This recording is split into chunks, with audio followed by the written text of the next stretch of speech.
ក្រមុំសក់ខ្លីបងចូលចិត្តអូនស្រីក្រមុំសក់ខ្លីសំដីទន់ខ្លួនកូនចិនឬកូនខ្មែ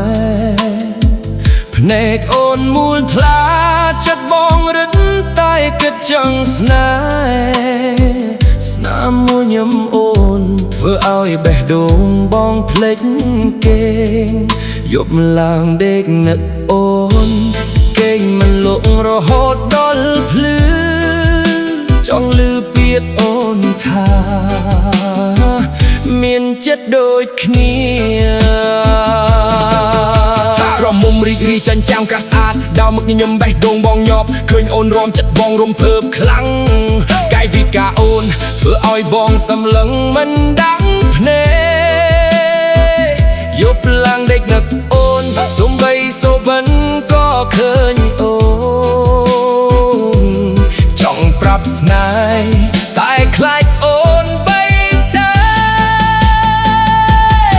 ក្រមុំពាក់វ៉ែនតើមកគួរឲ្យស្រឡាញ់អង្គុយស្ងៀមកាន់តែធ្វើឲ្យបងចាប់អារម្មណ៍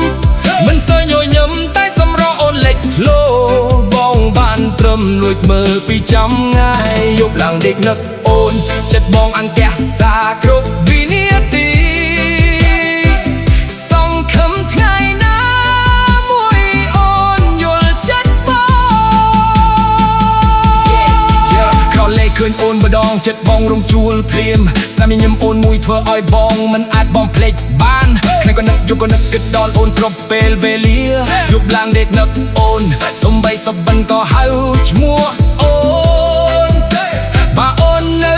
ទំនេរសូមមករំជាមួយបងមួយជុំ